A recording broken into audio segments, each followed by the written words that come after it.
Տարեդարձի ինքնանկար հաղորդման շրջանակներում այսօր հյուրընկալվել ենք արձակագիր Սպարտակ Ղարաբաղցյանին։ Բարև ձեզ։ Բարև։ Պարոն Ղարաբաղցյան, ինչ կպատմեք ձեր մասին, որտեղից եք սերում։ Միանգամից հնարավոր չի պատասխանել այդ հարցին, որտեղից ես սերում, անամենտ եթե հայ ես։ Հայերի համար շատ դժվար է իմիջիալից այս հարցին պատասխան, որովհետև այդ խոր արմատներ ունեցող ժողովրդի մի մասնիկն ես դու եւ այդ արմատից վերընձյուղված, որովհետեւ այդ արմատը բանն մեջ է եղել, վտանգված է եղել, բայց փառք Տիրոջ արմատը ավելի խորն է եղել, քան սաղարթ։ Հիմա թե որտեղից եմ սերվել, այդ իմ գերդաստանի արմատներին անդրադառնալով կարող եմ ասել Արցախից ծնունդով, չնայած Երևանում եմ ծնվել, բայց իմ արմատները հասնում են Արցախ, Շուշի։ Եվ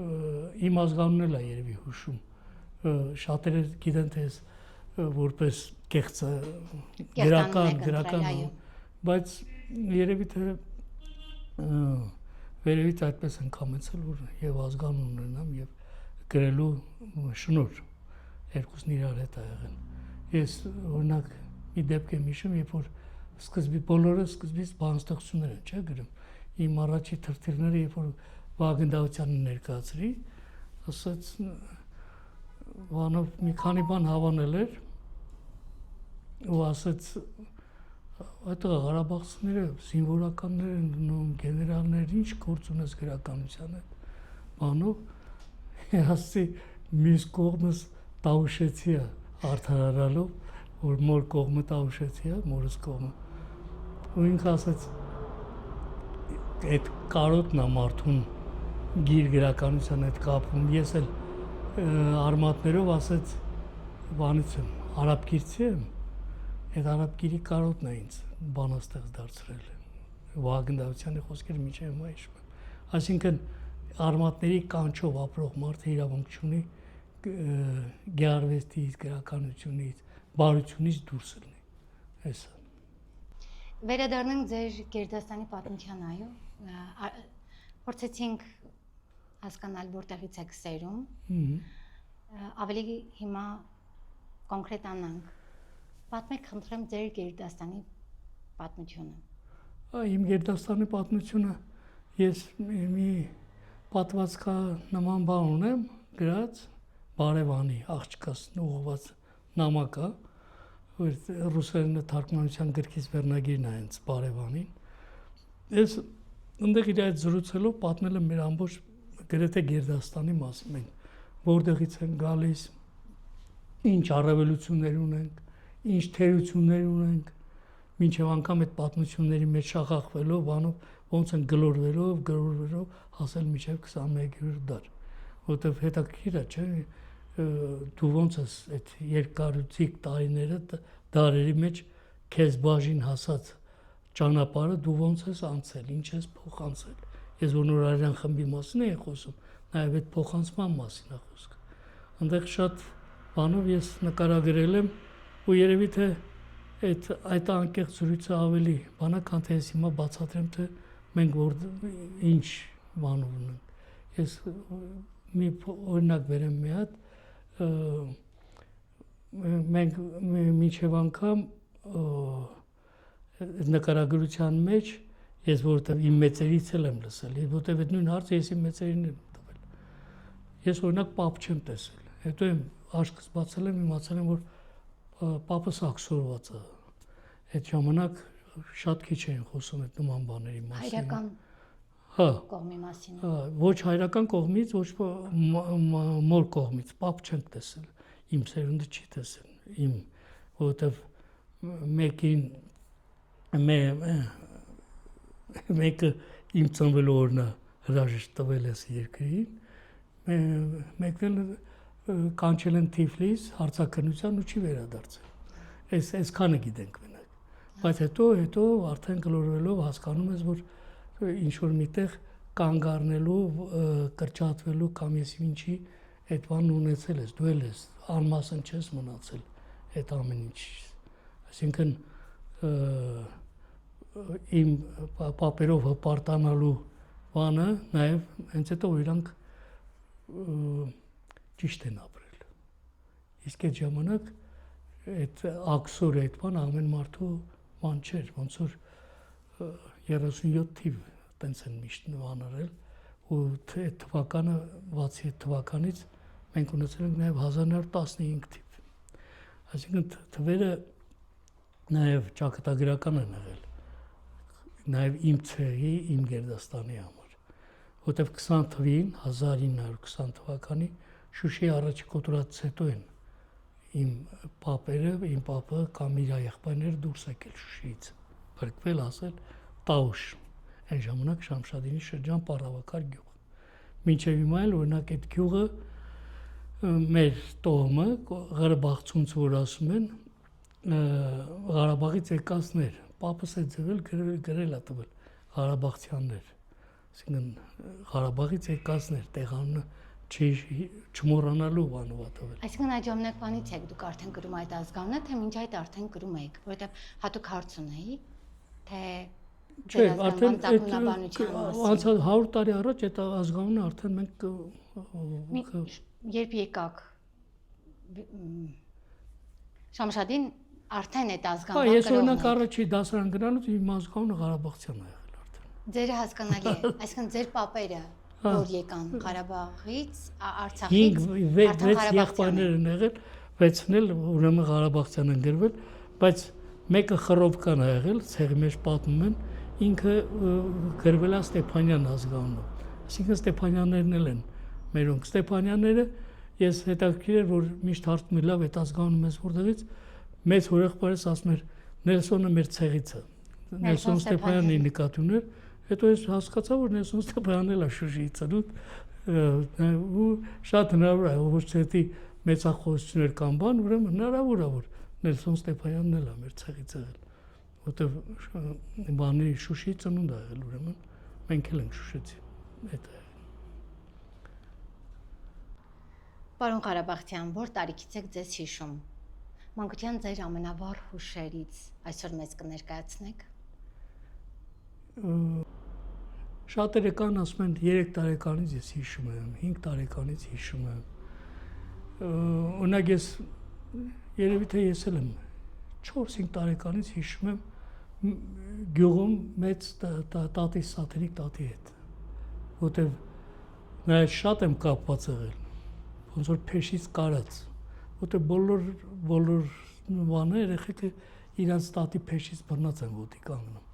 Իսկ մեր ժամանակ երևի այդ ավելի ընդգծված է եղել։ Ես հիշում եմ, որ մինչև հիմա էլ այդ բույրը ոնց որ հիշեմ, շատ փոքր եմ եղել գյուղում, հիշում եմ, որ մի տատիկ գոքնոցի մեջ փաթաթած 5 հատ ձու բերեց, տվեց տատիս, ասեց, այս կեղի ծվերից նայ, բանը այդ երեխենուտի բան կա, քաշ տեղ կա, այսինքն քաղաքից գնացած, այդքանը հիշում եմ։ Հետո այս տատիս հարցրի հետո էր, տատս ասեց, որ դա այդ եղել է մորս տատն է եղել, որ ծվերը բերել է, այսինքն այդ ժամանակ ես ոչ դպրոց գնալուց եմ եղել, ոչ բան, այսինքն 7 տարեկանից ենք դպրոց գնացել, առնվազն երևի թե կա ուրեմն 5 տարեկան եմ։ Մինչև հիմա հիշում եմ այդ տատիկի դեմքն եմ հիշում, այդ ձվերն եմ հիշում եւ մի տեսակ բան կար։ Հիմա ոնց որ թե ուզենամ շնորհակալություն հայտնեմ, որ կարող է այդ բարության առաջի բանն է եղել, որ քաղաքից եկածին ուրեմն վանելու համար, ջանի գալու համար պետքա գյուղի սնունդը ուտի կամ բան ունի։ Այդ հիշողություններից զատ նաև կան դպրոցական հիշողություններ։ Էլի մանկությունա չէ դա։ Առաջի դասարան, երկրորդ դասարան։ Այդ թվերին ուրեմն դպրոց հիմի այսօրվա դպրոցները չէին։ Ես հիշում եմ, որ ինձ 3 օրվա համար դպրոց չէին ուզում ընդունել, որտեղ սեպտեմբերի 30-ով վերջանում էր։ Ես հոկտեմբերի ծնունդ էի, այսինքն 3 օր։ 3 օրվա տարբերությամբ ուրեմն պետքա մյուս տարի գնայի դպրոց։ Եթե իմ սատենիկ տատա չլներ, ես ուրեմն այդ տարի դպրոց չէի գնալ, պետքա հաջորդ տարի գնայի։ Այդ բանով վիճելով, բանով վերջը ինձ ընդունել են առաջի դասարան։ Ու առաջի դասարանից էլ սկսել է ընկերության շրջանը։ իմ մանկության ընկերները մինչև հիմա կան։ Այդ ոնց որ ընկերության առաջի դասերն ենք տեղ ստացել։ Այդ ընկերությունը մինչև հիմա շարունակվում է։ Մի ընկերս Նյու Յորքում ապրում, բժիշկը, մի ընկերս մեր հին թաղում 3-րդ մասի փոսում է մնացել, որպես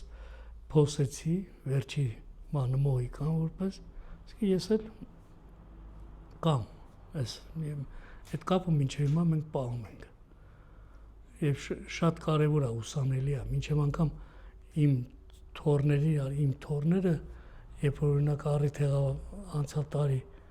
Ամերիկայում մեկը Նյու Յորք էր գնացել, հասցեն խնդրել էր իմ ընկերոջ որ գնա տենա, իմ ընկերոջ հասկանա ինչ բան է ընկերությունը։ Դա էլ է բան,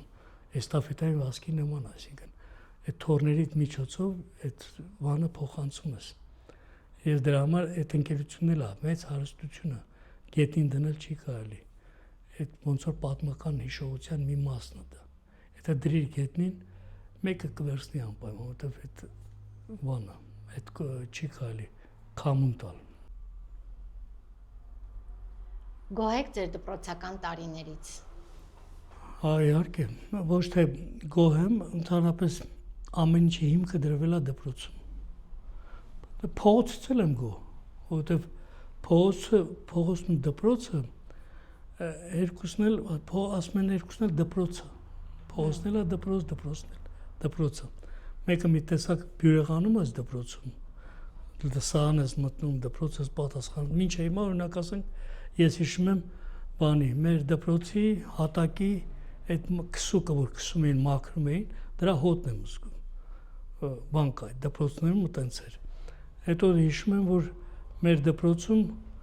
օրինակ միշտ տողանի որ կանգնում էինք, տնօրենը միշտ հարցաշար էր դնում պատմության հետ կապված, օրինակ ասենք նման հարց կար, բանի մատենադարանի առաջ օրինակ արձանները ովքեր են, շատ լավ հիշում եմ, եւ հարց կար հայկական առաջի տպագիրքը որն է,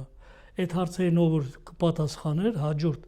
ասենք շաբաթ ինքը մրցանակ էր ստանում ամբողջ բանի դիմաց։ Ու ես մի անգամ այդ ինչի համար այդ հիշեցի, որովհետև հարցերին ես էի պատասխանել։ Անպայման գնացի մատենադարան հարցրի, սարձանները որտեղից, ով է դրել, ինչը, ով է, ինչը։ Հետո նաև հարցեր թե հետաքրքրվեցի թե գիրքը առաջի գիրքը երբ է տպագրվել։ Բանից պարզվեց հետո այդ հպարտությունը, այդ ուրախությունը, որ մենք աշխարհում այն ժողովուրդներից ենք, որ արդեն 15-րդ դարում տպագիր գիրք ենք ունեցել։ Առաջ տպագիր գիրքը 1412-ին բանի գյուտներ, որից 50 տարի հետո մենք գիրք ենք տպագրել։ Այսինքն ավելի շատ է բանում։ Հիմա չգիտեմ, կա է ձևի բաներ, այդ դպրոցի տնօրեններ կան, կամ դպրոցներ, որ նման վիկտորինաներ կազմակերպեն, բայց շատ կուզենայի, որ նման մի բան, թեկուզ ժամանակի բանով, մի քիչ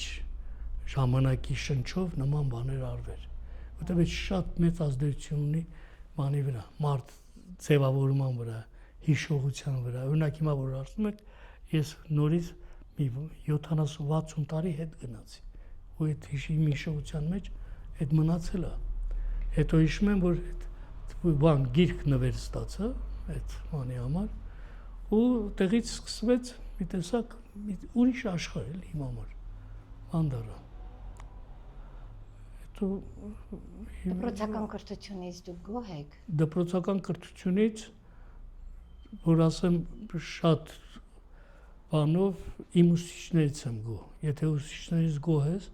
ուրեմն կրթությունից էլ ես գոհ։ Մինչև հիմա հիշում եմ իմ առաջի դասարանի ուսուցչուն, Մուրադ Խանյան կար։ Հիշում եմ հետո պատմության ուսուցչին Ազարյանին։ Օրինակ ես պատմության այդ առարկային սիրարվեցի հենց իր բանով։ Մեղավորը ուսուցիչն էր, բան կար։ Եվ պատմության ֆակուլտետ գնացիք, լավ, սրա մասին կխոսենք, այո։ Այդ էր։ Հետո լավ հիշում եմ, երբ որ դպրոցում ունեինք խստապահանջ տնօրեն։ Այսինքն ոչ թե ձևական խստապահանջ, այլ դպրոցը իր համար ոնց որ իր տունն էր։ մենք զգում էինք այդ մարդու բանը ու շատ կարևոր էր որ մի տարի մեր ավարտելուց մի տարի առաջ մեր դպրոցում մի ամբողջ դասարան 26 հոգի 26-ն ընդունվեցին բարձրագույն ուսումնական հաստատություն որ այդ թվերին շատ մեծ բան էր նշանակում այն ժամանակվա բարձրագույն համասարանի դպրոցի գիտելիքով դե բան չկար ռեպետիտոր եք ասում ինչ եք ասում այդ բաները չկար կար ուսուցիչ կար բան այդ կապը որ շատ ամուր ես օրինակ մի բան հիշեմ ես 3 օր դպրոց փախել էի բանը ոնց որ ընդունված է 3 օր դպրոց չէի գնացել ստադիոն ֆուտբոլ բան այդպես հետո ֆուտբոլ գալիս է տուն հետո մի օր եկա մեր տուն տեսա մեր դասերքը մեր տան նստած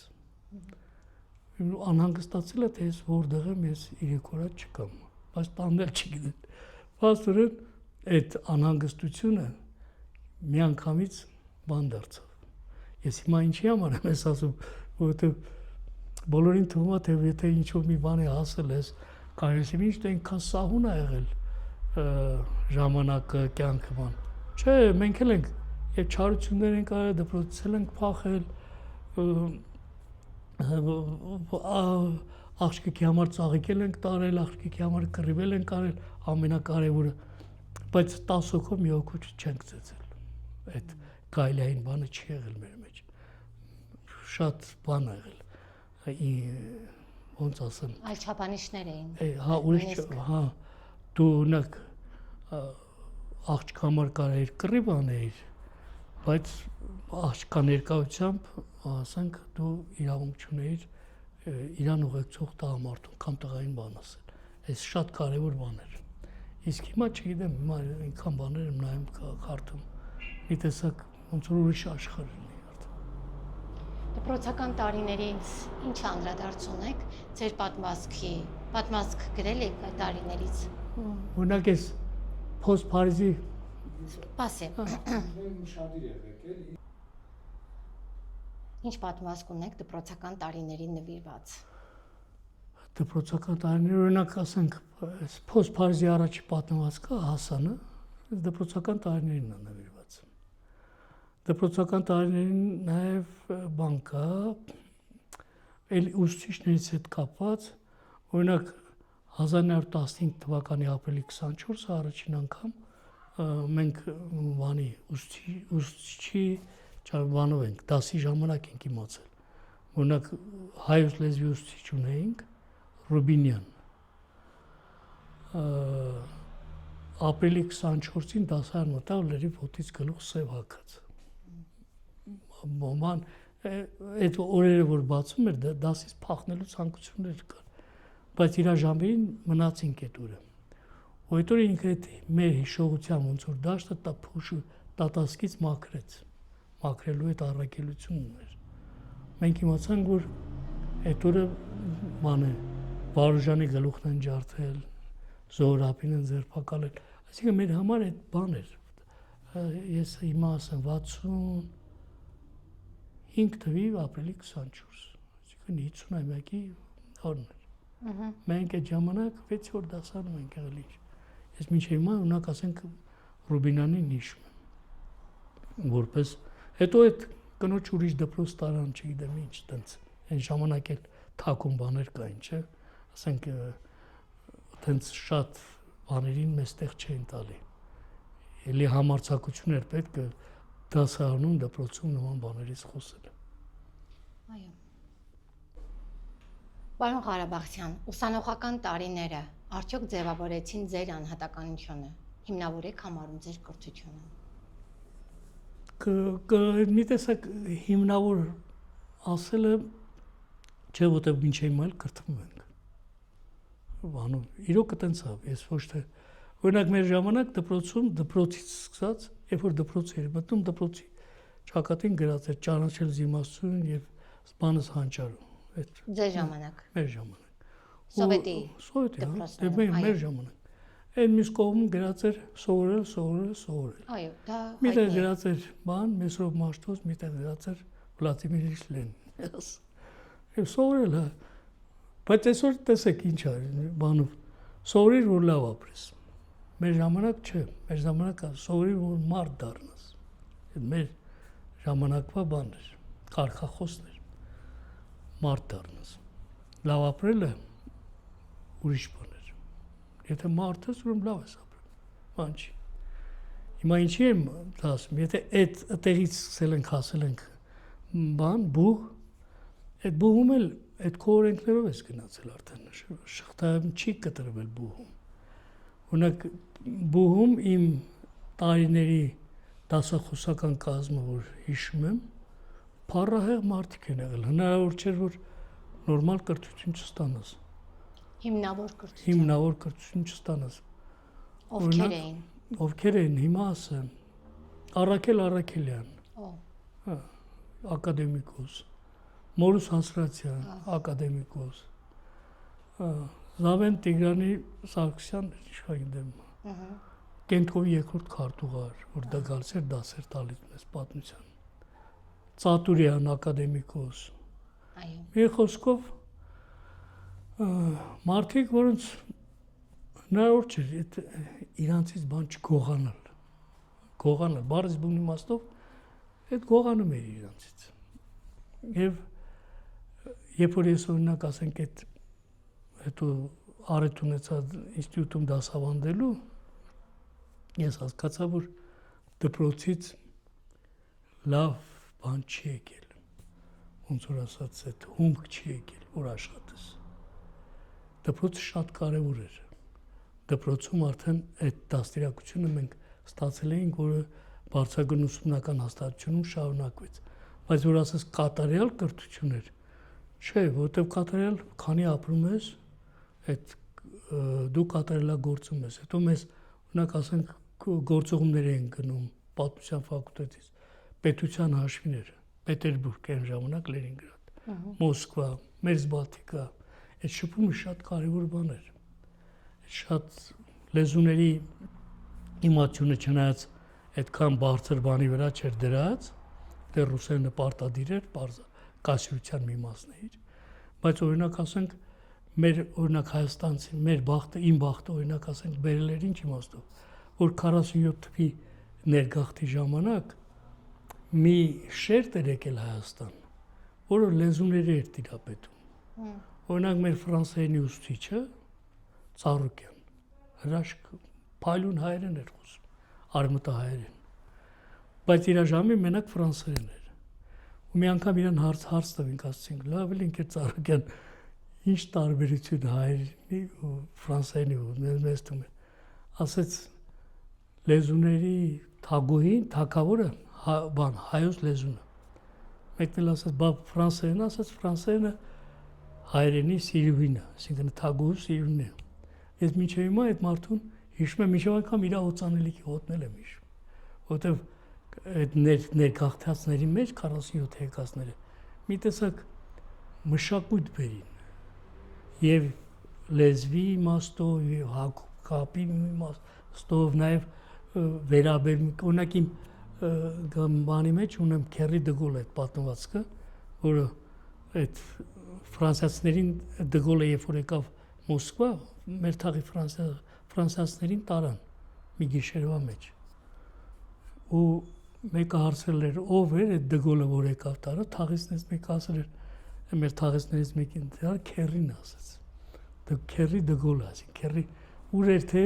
մենք էլ մի հատ այնց Քերի ունենայինք, երկրի տեր ունենայինք, որ բոլորին հավաքեր այստեղ, այդ պատմվածքի ամբողջ։ Այսինքն այդ եմ տեսել ես։ Հիմա այդ Քերի դգոլների ժամանակն անցել է արդեն։ Ես ինչի համար եմ ասում անցել է, որովհետև ասենք բանը սկսել, ես կուզեք համաձայնեք չէ, Բաբելոնյան աշտարակի նման մի խառը բանը, քաոս է մի տեսակ, լեզուների քաոս է, ու ես շատ եմ վախենում, որ այս քաոսի մեջ մեր լեզուն, մեր փառահեղ լեզուն վնասվի։ Ես չեմ ասում վերանա, չի վերանա հայոց լեզուն, բայց կվնասվի, ոնց որ հիմա մենք տենում ենք ամեն օրվա մեր առօրյա խոսակցության մեջ, գրականության մեջ ես մեկ բաներ կա, որ զարմանում եմ, թե ինչի համար են դնում ուզում անպայման մարդիկ կարդան այդ բանը։ Իրոք բան չի էլի, դա պետք է ինքդ քեզ հարգելուց զատ նաև ընթերցողին հարգես։ Ընթերցողին հարգելը շատ կարևոր բան է։ Ընթերցողի ճաշակին մի կասկածի։ Ընթերցողի ճաշակը գրողի ճաշակից բարձր է միշտ։ Միշտ հաշվի որ բարձրաճաշակ մարդ է քեզ ընթերցել։ Ու պատասխանատու ես դու իր համար, իր առաջ պատասխանատու ես։ Օրինակ ես որ մի բան եմ գրում, անկեղծ առաջինը կնոջս ընտանիք արդա։ Եթե այդտեղ անցավ, ուրեմն բանով, ես իր ճաշակին վստահում եմ։ Որովհետև շատ կարևոր է։ Հետո ձեր լավագույն ընթերցողն է։ Եվ խմբագիրը։ Եվ խմբագիրը։ Այդ կարևոր բան է։ Պարոն Ղարաբաղցյան, ինչպես սկսվեց ձեր մասնագիտական ուղին։ Չգիտեմ մասնագիտություն ասելով ինչ են հասկանում։ Գրողականը մասնագիտություն չի իմ համար ասած։ Կոչում էլ ոնց ասեմ շնորհ է գրողել։ Բան կա, չէ՞, մի տեսակ օրինակ բան չի, պարտադիր չի դու բանասեր լինես, որ գրիչ վերցնես։ Անշուշտ։ Հա։ Պարզապես դու ժամանակի նկատմամբ իրերի ման անտարբեր չես ապրում։ Ես լավ հիշում եմ, ես Վագն Դավթյանի օրինակը որ բերի, դա էլ շատ ճակատագրական, որտեվ ես նախ չէի գնում իր մոտ, չէ։ Երբ որ իմ ընկերը, ուսանողական ընկերը, ասեց Վագն Դավթյանի հարևանն էր, Վահագ էր իր անունը։ Մինչև էլ ընկերություն ենք անում։ Ասեց պետք է բանաստեղծությունը տանեմ Վագն Դավթյանը կարդա։ Վագն Դավթյանը բանը սլում մի տեսակ չէ։ Օրինակ դա էլ է ճակատագրական, եթե ինքը իմ ընկերը չլներ, օրինակ ասենք այդ կապը չէր լինի հաստատ։ Առանց իմ բանի ինքը վերքալ տարել Վագն Դավթյանին։ Ու իմ բախտը այնքան էր բերել, որ Վագն Դավթյանը անտարբեր չէր մնացել։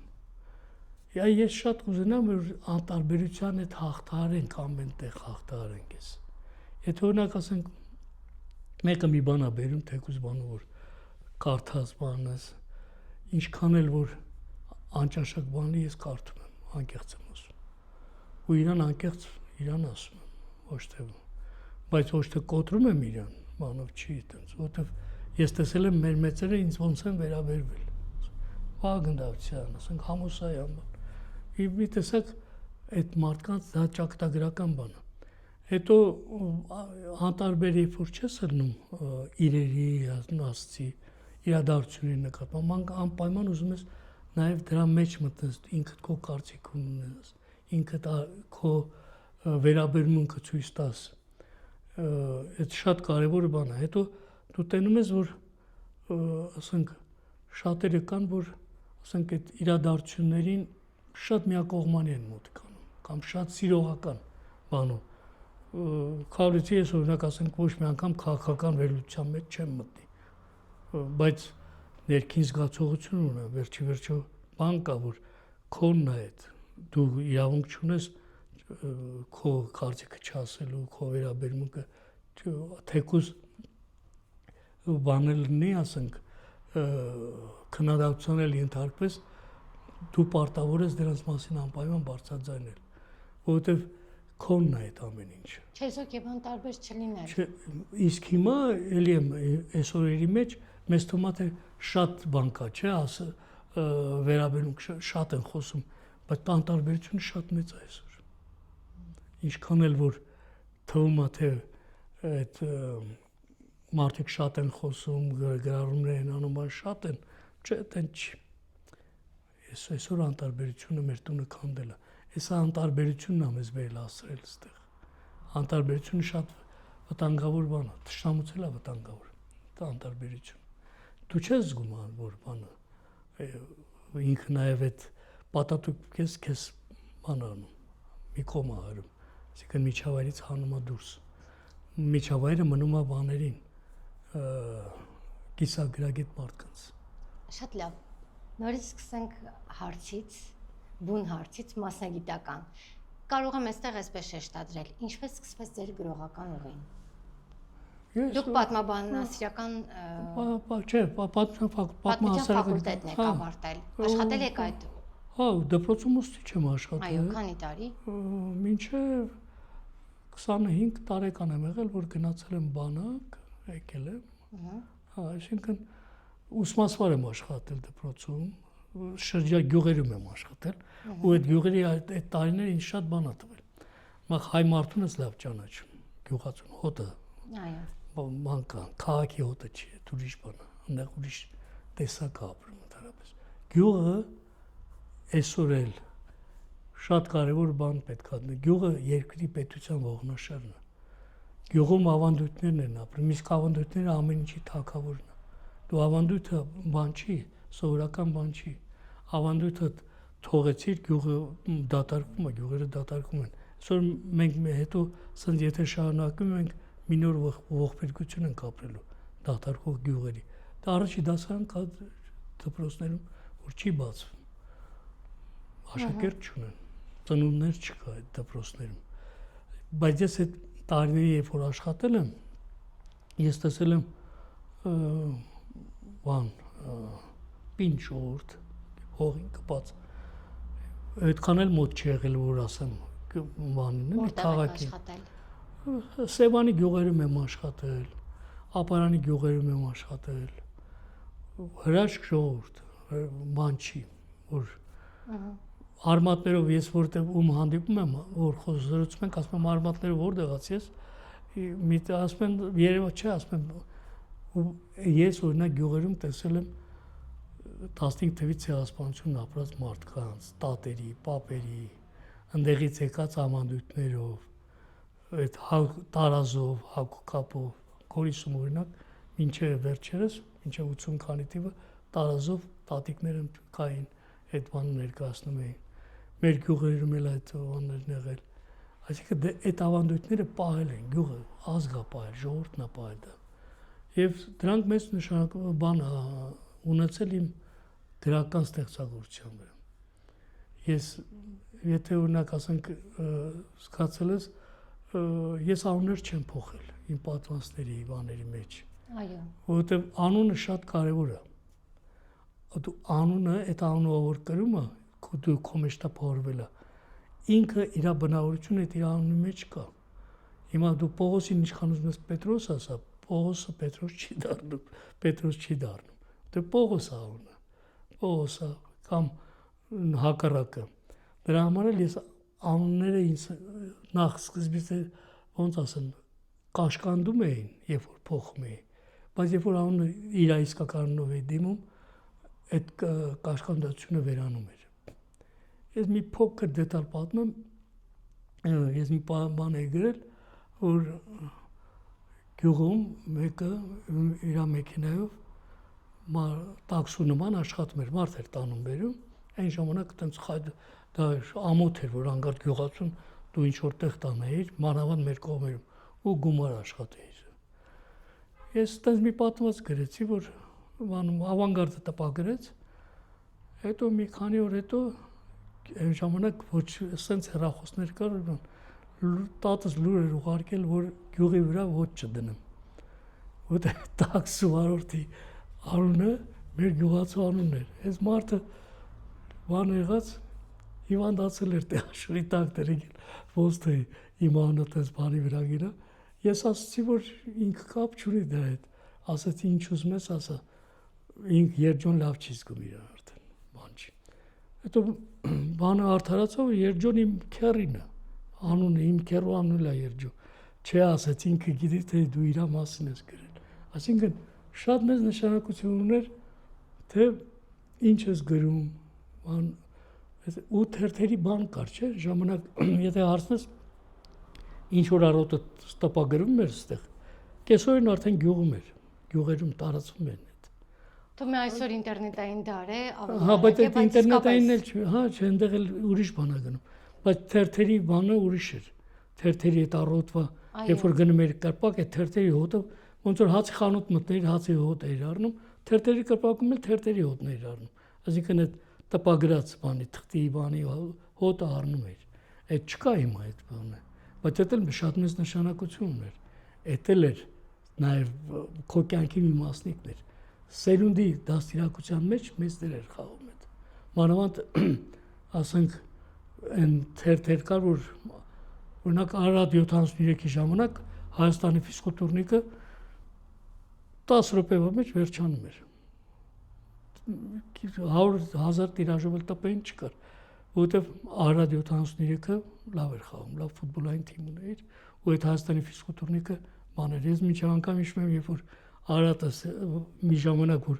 վերջի տեղերում էր, Լենինականում անեկդոտ կար։ Ասում են թերթը զգուշ բացի, որ Արարատը չնրի ներքև, այսինքն չտեղ հետ էլ կար, այդ սրամտությունն էլ կար։ Թերթը շատ կարևոր բան։ Ու թերթում տպագրվել է առաջի մեր համար շատ կարևոր էր։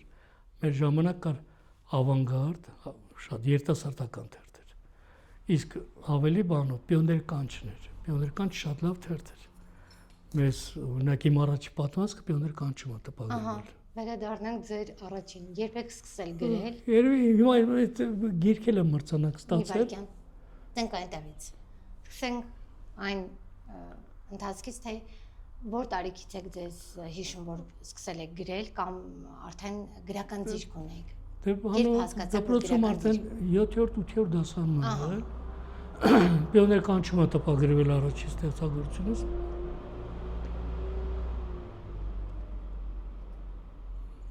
Առաջինը բան խորամանկ հրամանատարը լավ հիշում։ Փողոցային կյանքից էր, թե ոնց են հրամանատար ընտրում։ Այսինքն զինվորական բանով։ Հրամանատար ընտրելու համար պետք է խորամանկ լինես նաև։ Ու փողոցում օրենք կար, ով որ բոյով է, ով որ բանա, նա հրամանատար է։ Իսկ հրամանատար ընտրվում է կարճ մարդ մեկը, պատմվածքի։ Ու սա զարմանում են, ոնց է։ Բանից բազմը բոյերը չափելու ժամանակ սա մատների ծերի վրա է կանգնացել, ու ինքը ընտրում է հրամանատար։ Ես հետո հասկացա, որ կյանքում էլ է այդպես։ Պետք է խորամանկությունը բանը շատ ման ունի, եւ դրական կողմ ունի, եւ բացական կողմ ունի։ Կարող է շատ քաջ ես, բայց հասակդ կարճ է, դու գոնե խորամանկություն արա, որ վեր բարձրանաս, տանես, կամ հակառակը։ Այն բանով մեկն ես, բայց մատների ծերի վրա կանգնելով հրամանատար ես դառնում։ Այսօր։ Հետո առաջին պատմվածքը, հետո Բաքու էի գնացել։ Տպագրված առաջին պատմվածքը։ Հետո Բաքու էի գնացել։ Կներեք, սա առաջին տպագրված պատմվածքն էր։ Խորամանկ հրամանատար էր։ Հետո գրեցի բանը Ջունաձորի ճերմակ հեքիաթը Ծաղկազորի մասին։ Բաներ, սին պատմվածք էր։ Էլի մանով տպագրված պիոներ կանչում։ Հետո Բաքվի մասին, Բաքու էի գնացել։ Հորեղբորս հետ լավ հիշում եմ այդ բանը կարդաց ռադիոյով դեկտեմբերի 31-ին նոր տարվա գիշերը Մարաթ Հալաջյանը այն ռադիոյի ամենատիտղոսավոր բաներից մեկն էր, հաղորդավարներից լավ ձայն ուներ։ Նրան հայ Լևիտան էին ասում, ձայնը շատ լավն էր։ Մարաթ Հալաջյան, մի ոտն էլ պատերազմում կորցրել էր բանով։ Ու այդ մեծ բան էր, որ Մարաթ Հալաջյանը քո ստեղծագործությունը կարդում է։ Դպրոցական տարիքում։ Այսինքն ամենտեղ մի տեսակ այդ փոքր հաջողությունները ասեն շղթայի վրա շարված, ոնց որ իմ կեսագրության ամենաբան կետերը լինեն սրանք։ Այնուամենայնիվ չընտրեցիք բանասիրական կրթություն։ Չէ, բանասիրական կրթությունը էլի ասեմ ինչի համար չընտրեցի, որովհետև պատմություն շատ էի սիրում։ Ես օրինակ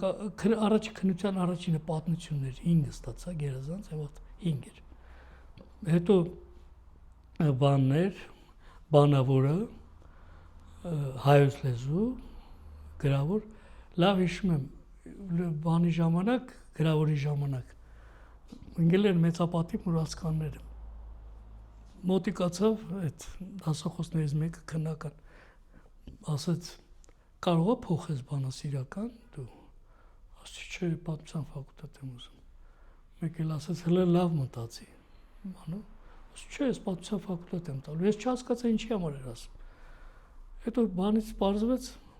այդ ինքը հետևել է իմ բաներին, ուզեց գրավորը ես ստացա բավարար 3 որ շատ հնարավոր որ դուրս մնայի որտե բալեր կար հավաքվելու հետո ինքը ասաց մի վախեցի դուրս չես մնա բանը գերազանց է ստացել պատմությունից ուրեմն պատմության ֆակտ այսինքն ընտրությունն էլ էր շատ կարևոր դասախոսներն էլ շատ կարևոր էին իրանք արդեն ընտրում էին իրանց բաներին թե վաղը ինչ իրանք երևի ավելի լավ էին տենում դու ինչ ես ընդունակ քան թե դու բարի պատմության ուսուցիչ էի պատմության աշխարհ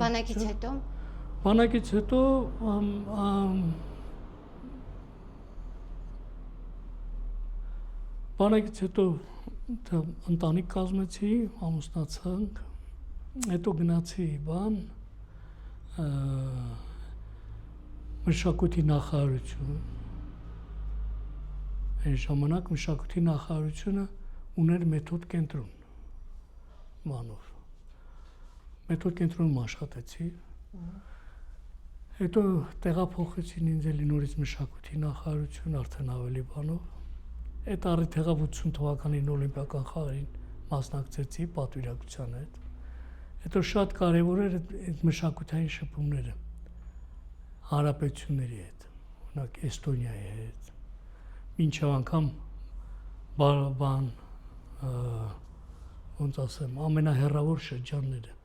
որ հիմա հնարավոր չի գնալ օրինակ Սախալին մինչև ասանք բանով ու այդ երկրի ամբողջ դու զգում ես որ այդ ամբողջ երկրի մշակութային դաշտի մեջ դու անհատականություն ես ուր գնում ես օրինակ բան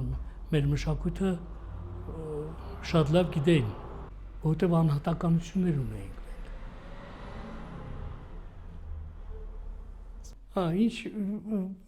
ինչն էր կարևորը որ նույնք ասենք այդ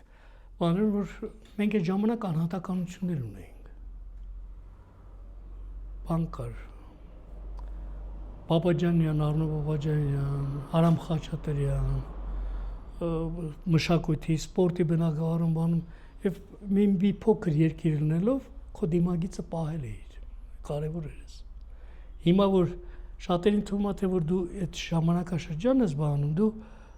հինը գովերքում ես ընդհանրապես ոչ թե գովերքել բայց պետքա ճշմարտությունն ասվի որ դու նաեւ այդ հոգապահոստը չկորցնես այդ դա չարհամարես որովհետև նրանք շատ կարևոր բաներ են եղել որ մյուսները չեն ունեցել իրոք մյուսները չեն ունեցել ու մյուսները չունենալով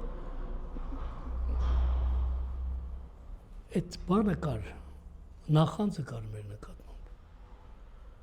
ես լավ հիշում եմ օրինակ մի դեպք ա եղել փոքր բան պատմեմ երբ որ մերս գնացել է հանգստանալու բանով ուղարկում են Կիսլավոդսկ բանը դա այդ հարցում հետո վերադարձել է մերս ասել ինձ այնքան լավ ընդունեցին բանով այդ կազմը ամեն օր բանից պարզվում է որ ազգանունները լրացնելուց մորս ազգանունը Խաչատրյանը այս գլխավոր բժիշկը հարցրել է Արամ Խաչատրյանի ինչն է հետս էլ կատակով ասել է քույրն է ու որպես քույր ամբողջ բանով այդ մի ամիսը Արամ Խաչատրյանի անունով մորս ոնց են ընդունել այսինքն անհատականությունը շատ մեծ կապ է ունեցել անունը ազգանունը շատ մեծ բան ունի ու բանով այդ ժամանակ ծնվեց որ գնում եմ Հայաստան այդսը գիրքը առաջ իմ մանով ու առիթը եղավ դա բանում Վլադիվոստոկում երբ որ Հովհաննես Թումեյան նավ կար հացանավ կար գնացել էինք ու ասացին որ կանգնել է բանի վերանորոգման անպայման ուզեցինք որ այդ հացանավը տենանք Հովհաննես Թումեյան անունը գնացինք պարզվեց Թումեյանի հատորները շարացեր բանի նավապետի սեյակում մի հատորը չկար այդ գրքի հարցրինք բա էս ուր է այդ մի հատորը ասաց անցած տարի Իտալիայից մի նավ էր եկել բանից պարզվեց ասաց այդ նավի տերը նավապետը ազգությամբ հայ էր ուրեմն մտել է այդ Թումեյանի հատորները տեսել է այդ մի հատորը վերցել է նվիրել է իրեն ու տենց էլ ասի այսօր գնում եմ Հայաստանը հետս ասի ման չկա ու դարձավ գրքի վերնագիր այդ կուբայական ուղևորությունները Դավիթ Չերեսյանի այդ հանդիպումները բան մտածեցի որ այս մենակ իմը չի ես պետքա նաև սերունդին էլ փոխանցել ոչ մեկը չգիտեր որ օրինակ ասենք Կուբայում Դավիթ Չերեսյան անունով մենք բանաստեղծ ունենք այն էլ Կուբայում շատ ընդունված բանաստեղծ էր ինքը ցեղասպանությունից հետո իր մերը բանը հասել են մինչև Կուբայի ափերը ու այնտեղ Դավիթ Չերեսյանն ծնվել հետո այդ կապը հաստատեցինք մինչև անգամ մինչև այս հիմա որ ներսկևիչն ենք այդ իր ձեռքով պատրաստած մի հատ բան կա մոմակալի վրա դրած է Դավիթ Չերեսյանի անունով այդ ուզում եմ ասեմ ուր գնում ես որտեղ մատը երկրագնդից որ տարածքին էլ մատը դնես հայկը Ձեր պատմությունը հայի մասին է անշուշտ մենք հարցում ենք հայ տեսակի մասին եք յուրովի պատմում այդպես եղավ փաստորեն դա բան դարձավ ասենք ուր գնում ես հայ ես փնտրում սա բան կա մի տեսակ ոչ թե փնտրում ես հոտով ման ես գալի հոտով մանի նման կա չէ կենթանիների մեջ էլ բան կա մարդկությունն էլ է կենթանի նման մի բան դու հոտով քո ազգակցին գտնում ես ինչ հետաքրքիր է հոտը ձեզ հոտը շատ կարևոր է հոտը արյան խումբը այտենց է իրոք շատ կարևոր է այդ այտենց ես փնտրում ինչպես սկսվեց ձեր գրական ուղին գրական ուղին ես համարյա ասացի որ գրական ուղին բանով գիտես երբ որ նստես ինքդ քեզ հարցած ոնց եղավ ինչ եղավ դու էլ բանի մեջ կմտնես չես գտնի այդ հարցի պատասխանը երբ սկսվեց ես պիոներ կանչի բանի օրինակը բերի չէ այդ գրական խմբակի օրինակը բերի բանով դա նաև բան կար գրական աշխարհին ոնց որ գերի տրվելու բաններ ճանապարհներ մի տեսակ որ բան կա չէ մարդը բանից էլա պարտում ու գերի է դառնում գրական աշխարհի գերի է դառնում մարդկանց մի տեսակ կա որ էլի նոր հոտի մասն ենք խոսում այդ քո հոտը իրանց մեջ ես փնտրում օրինակ մի sense բան եղավ շատ երբ որ մենք պիոներ պալատում հիմիկվա որ թատրոնն է պատանի հանսատես թատրոնը դա գրական խմբակ կար տարբեր տեղերից հավաքված ու ես որ ասեմ ինչ մարդիկ են Գրիգոր Ջանիկյանն էր այդ խմբակի մեջ Փիլիպոսյան Աշոտը որ իսպաներենից թարգմանություններ Լորկա էր թարգմանում մենք էլ երևի թե 14-15 տարեկան էինք էլ այդ տարիքում դու գնում էիր գրական խմբակ բան կա ու գնում էիր անպայման ինչ-որ մի բան գրած որ դնեն քննարկեն կամ լավ կամ վատ բան կար պատասխանատվություն էր զգում ով էր ղեկավարը դե ղեկավարը Սուսաննա էր անունը շատ լավ կին էր իր աղջիկն էլ կար աղջկա անունն եմ հիշում Աշխեն էր աղջկա անունը լավ քննարկում էիք եւ քննարկում էինք ու որ օրը հանկարծ քո գրածը զգում էր որ դուր եկել բան ինչ որ մի բան ոնց որ հաղթահարացել էր ես միշտ հիշում եմ որ այդ տպագրության արժանի գործերը այս ընկեր Սուսաննայի մոտ էր ինքն էր բան տալի քեզ հնարություն տալի մամուլում երևալու մամուլում տպագրվելու Գրիգոր Ջանիկյան տարիքով մեծ էր մեզանից ավակ խմբում էր բոլորս բանում էինք նայում իրան մի տեսակ որ դες տպագրվում էինք կամոնան այդ նաև գրական ուղու մի փոքր որ երրորդ դասարան եք այդ ժամանակ 14 տարեկանում 7-րդ դասարան երևի պետք է անես ուրիշ բան ինչով եք սիրում անցկացնել ձեր ազատ ժամանակը ազատ ժամանակ ասելով ինչ ենք հասկանում այսինքն պարապությունը լցնելու բան տեղ է քո պարապ չմնաց բացի գրականությունից կամ չէ օրինակ ասենք բացի գրականությունից լավ ֆիլմ օրինակ լավ ֆիլմ շատ լավ ֆիլմեր կան որ չենք հասրել նայենք հիմա այդ հնարավորությունը կա օրինակ անտիկ շրջանի գրականությունը գիտեք օրինակ անտիկ շրջանի գրականությունը երբ որ կարդում ես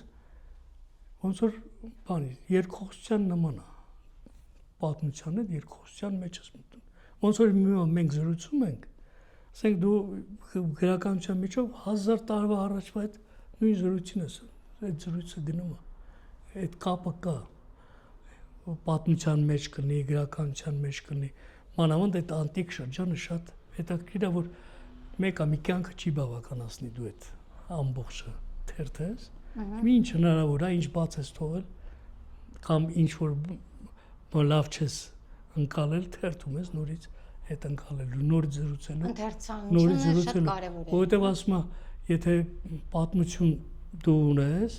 իրավունք չունես ետ չնայել, այդ դա իսկ եթե անցյալ ունես, իրավունք չունես չի հիշելու, այս երկու բանը շատ կարևոր է, դրա համար այդ պարապությունը, այդ կապը վերականգնելու բանով է լցվում էլի։ Պարոն Ղարաբաղցյան, դուք նաև սցենարիստ եք։ Ում հետ եք համագործակցել, ինչ թեմաներ եք ֆիլմի վերածել։ Տեսեք, ունակ մենք խոսեցինք գյուղի մասին, գյուղացու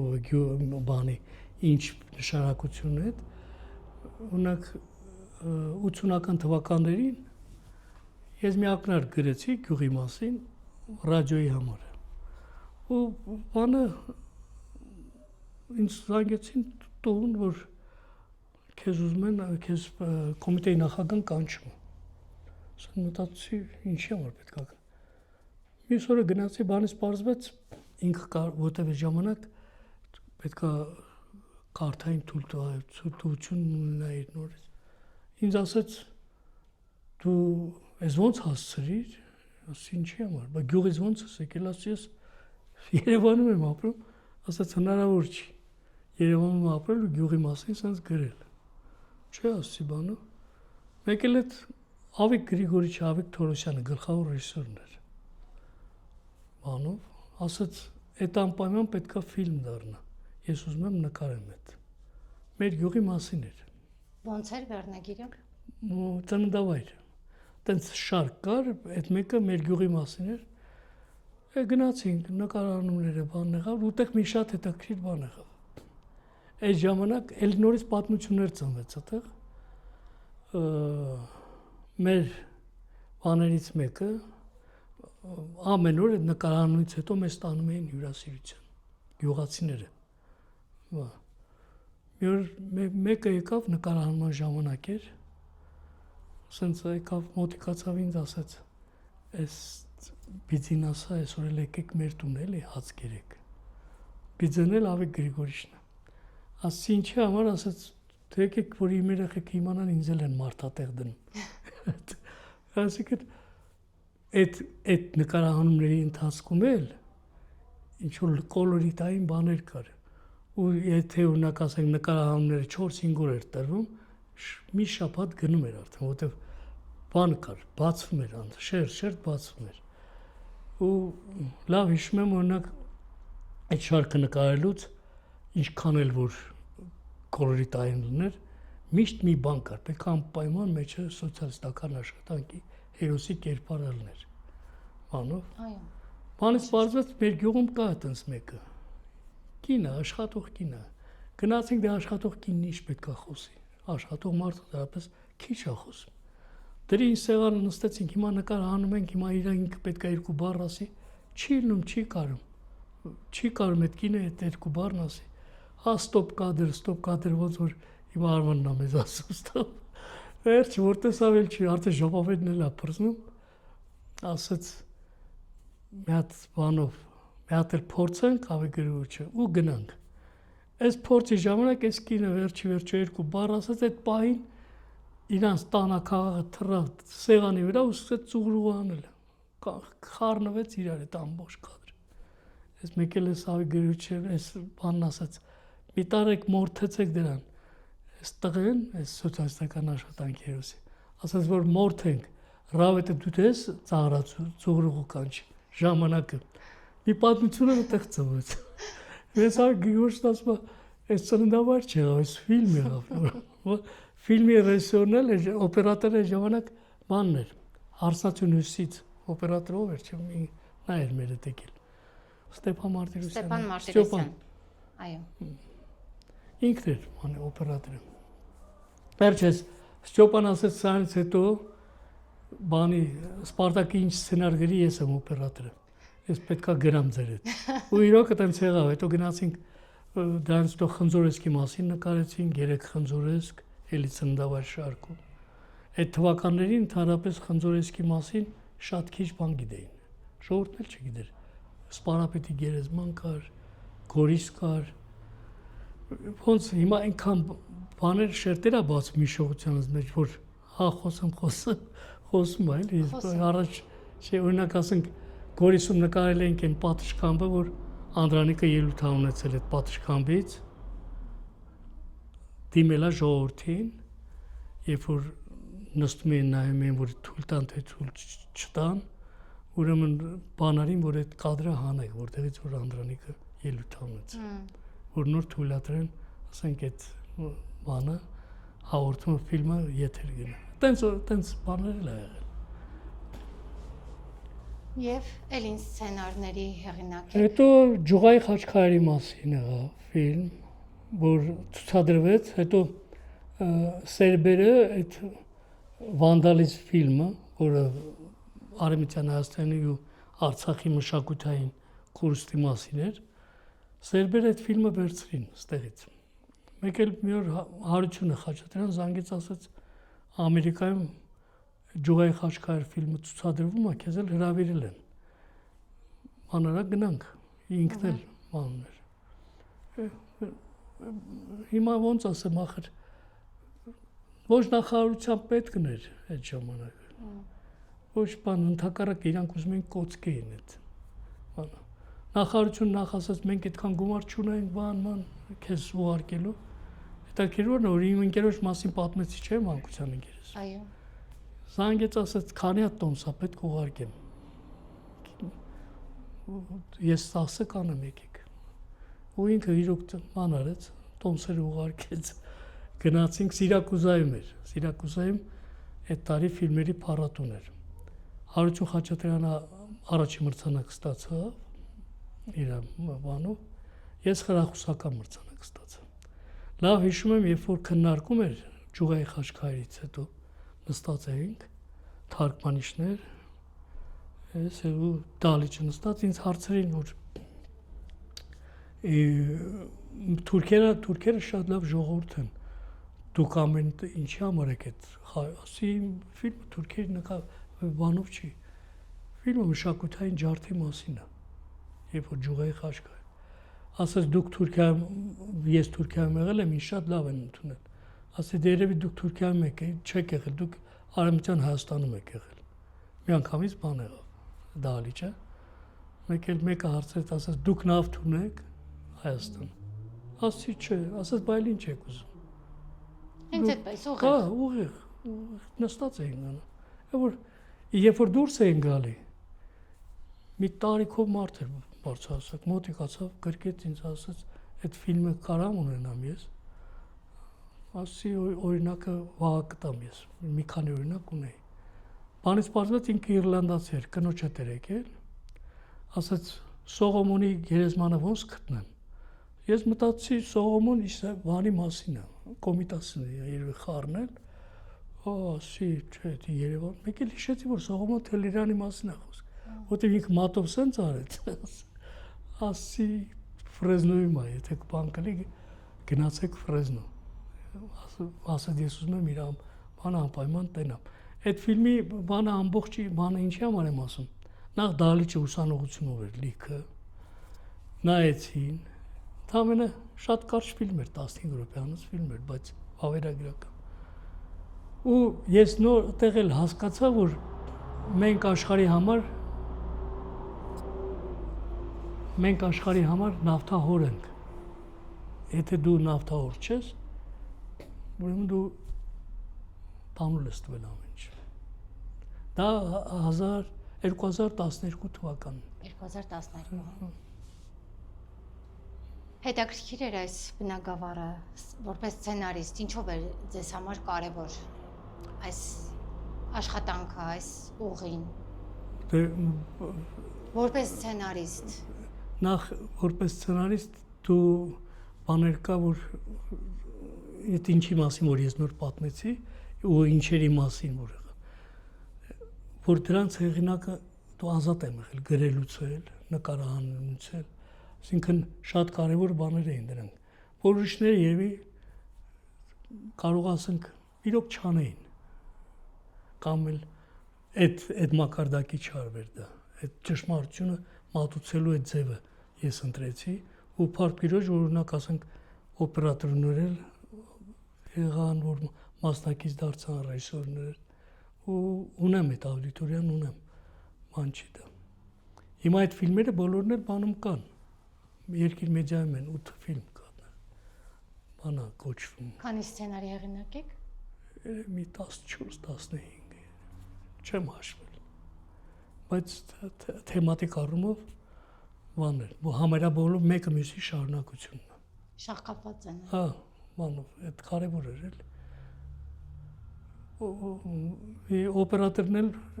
երևի ճանաչես, Խնձորն էր։ Մեր Խնձորը։ Խնձոր ենք ասում իրան։ Ականունը Խնձորը։ Աշոտ Մովսիսյան։ Այդ ֆիլմերի հեղինակը, սցենարի, ունակ ես եմ եղել օպերատորը Աշոտ Մովսիսյանն էր։ Աշոտ Մովսիսյանը նաև Մատենադարան ֆիլմի օպերատորն է եղել։ Այսինքն բան չի, շարքային օպերատոր չի եղել։ Այսօր ցուցադրում ափսոս է։ Ֆիլմը լավ գիտենք, հա։ Սոս Սարգսյանն էլ խոսում է, այո։ Հայ եւ հայեությունը ձեր բնորոշմամբ։ Գիտես, բանը մենք աշխարհի հնաբնակներից ենք, որպես ժողովուրդ, որպես ազգ։ Արևի հետ դուրս ենք եկել, արևի հետ էլ մայրամուտ կգնանք, եթե արևը մայր մտնի այդ ժամանակ։ Ու բնական է, որ այդ կենսագրությունը, այդ երկար ճանապարհ անցած ժողովուրդը բնութագրելը շատ դժվար է։ Մանավանդ երբ որ դու այդ ժողովրդի այդ ազգի մի մասնիկն ես։ Դու միշտ քո ներսը նայելու այդ հնարավորությունը ունես ու ինքդ շատ մարդկանց հետ քո ներսը նայելով չես կիսվում։ Դա առաջի բանն է, որովհետև գիտես ինչ, հայ ոչ մի անգամ չի ուզեցել իր թերությունները տենա։ Պատմությունը դա ցույց տալի, որովհետև միշտ բանով են եղել։ Ինչ որ դրա դիմաց ավելի լավ բաներ կա, մի չարիքի դեմ 10 լավ բան, ու միշտ այդ 10 լավ բանը ավելի բանը, բայց այդ մի չարիքը դարել է այդ ողբերգության մի մաս, այդ 5000 տարվա այդ ճանապարհ։ Հիմա որ ասում ենք 5000 տարի, ես հավատում եմ, որ մենք 5000 տարի ճանապարհ ենք անցել։ Բայց ամեն տարի մի րոպեով ուշացել ենք աշխարհից, պատուտից։ Դե հաշվեք, թե 5000 տարվա մեջ ինչքան տեղ ենք մենք բաներ ուշացել։ Հիմա էլ այդ ուշացման բաներն է, պատուղները հիմա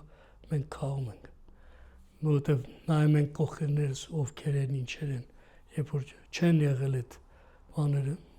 մանավանդ օրինակ ասենք այս վերջի իրադարձությունները 3000 տարվա պատմություն ունեցող Արցախը։ Մանկա չէ, հայության մի մասն էլ ընդեղ է եղել։ Հետո հայությունը մի տեսակ բան ունի, չգիտեմ, ինչքանով մենք անկեղծ ենք զրուցում։ Անշնորհակալ մի բան կա մեր մեջ, որ ում հանդեպ, մեր հանդեպ, ում հանդեպ ինտելեկտ ունեցող մարդու հանդեպ։ Օրինակ վերեմ, հիմա Բաքվում Ռուբեն Վարդանյան, Երևանում Սամվել Կարապետյան։ Ռուբեն Վարդանը ինտելեկտուալ ման է եւ մեծահարուստ, այս կողմն էլ ինտելեկտուալ եւ մեծահարուստ, այսինքն դու ինտելեկտ ու մեծահարուստ մանին չես մի տեսակ արհամարանք կա, ատելություն կա, նախանց կա այդ մարդկանց նկատմամբ, երբ որ մյուս ազգերը չունեն այդ բանը։ Այս երկուսը շատ քիչ է դրսևորում մեկի մեջ։ Ինտելեկտ ընդունվում է, բայց ինտելեկտ եւ հարստություն չի ներվում։ Ինչու՞։ Որտեւ երկուսը միտեղ է, դրա համար չի նայվում։ Եթե օրինակ ասենք ինտելեկտ ունենար ու բան քիչ կարողանար իրեն իրացնել, կխոսեին, կհարգեին, հա։ Այդ է։ Իսկ բանը 19-րդ դարում էլ է տենց եղել։ ասենք մեր մեծահարուստների կենսագրությունը որ նայում ես, Մանթաշյանցի բանի, այդ հիմա են վեր բարձրացնում այդ մարդուն բան, բայց գիտեք բանով չի, այդքան չի ընդունվել ինքը, էլ այդ ժամանակ քննադատորեն են միշտ մոտիկացել։ Օրինակ Մանթաշյանի մասին մի հետաքրքիր պատմություն կա, երբ որ Փարիզում, դե Փարիզի եկեղեցին ինքը բանարեց, օծելու ժամանակ ժողովուրդ հավաքում ու սպասում են բանին, Մանթաշյանին են սպասում, որ գա, այդ պահին ներս է մտնում մի չքավոր մարդ, չգիտեմ ժողովուրդը նա հնարել թե ինչն, ու ուղիղ գնում է դեպի Գորգերով բաց տեղը, սա մի կողմ այդ պահին Մանթաշյանը ներս է մտնում, բոլորը մի կողմից քաշում են այս մարդուն, որ դուրս արի, Մանթաշյանը ներս է մտնում, տենում այդ մարդուն քաշքշում են, ասում թողեք, այս Աստծո տունն է, ասում Աստծուն առաջ մենք բոլորս էլ հավասար ենք, ինքն էլ ես էլ հավասար ենք, այդ չգիտեմ ինչքանով է ճիշտ, ժողովուրդը հետո այս երևի հորինեց այս պատմությունը, որ արդարացնի իրան այդ բանի նկատմամբ, բայց սիրուն պատմությունը, Աստծո առաջ բոլորն էլ հավասար են, հիմա այդ բանն էլ է վերացել, հիմա փաստորեն Աստծո առաջ բոլորս էլ հավասար չենք բանից բարձում, բաներ կա, չէ, որ մեր գրականության մեջ Դեմիրճյանի հայի մասին այդ նկարագրությունը շատ լավ նկարագրություն է, Դեմիրճյան, ու Սարոյանն էլ ունի, հայն ու հայը, այսինքն բոլորս էլ մեծ այդ առեղծված ուզեցել ենք վերլուծենք, ինչ բան է հայը, դրա համար եմ ասում 5000 տարվա կենսագրություն ունեցողի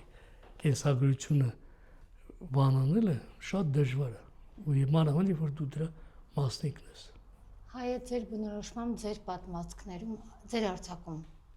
ձեր արձակում, ինչ տեսանկյունով եք ներկայացրել, դե որ կերպարն եք առաջ բերել։ Ես բանի դաղ բարությունը իմ համար չափանիշ է, անկախ եմ բանից, թե ինչ է տեսել այդ, ու մի հետաքրքիր բան ասեմ ձեզ, չգիտեմ, բան, այդ տառապանք տեսած ժողովուրդը բարի է ալնում, դա ապացուցված բան է, տառապանք տեսած ժողովուրդը շուտ է վերընձողվում, դա ապացուցում մեր պատմությունը վերցրու, մենք այսօր այս ինչ որ ունենք բան ենք այդ վերընձողվելու բանով է եկել, ակադեմիկոսներ, գիտնականներ, արվեստի բան, բայց երբ որ դու դրսում ես, քեզ ուրիշ ձև են նայում արդեն, ոնց որ դու ներսի հայլու արտապատկերն ես, ոնց որ ներսում ես, այնպես էլ հիմա դրսում ես, օրինակ իմ տեսած սփյուռքը այսօրվա սփյուռքը չի, երբ որ ես Հալեպում օրինակ ասենք 15 թվականի ցեղասպանության տատիկներին ու բան, տենում արաբացած հայերին Տերզորում, ապշում էի, ինձ թվում էր թե ես մի բան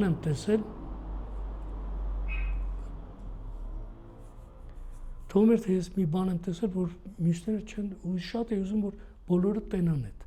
մինչև անգամ մեր Հալեպ այդքան ժողովուրդ գնում էր գալի, չէ, թվականներին, Հալեպը թարապես այն մոտ ու ցուրտ տարիներին Երևանը հայությանը պահեց ամեն ինչով,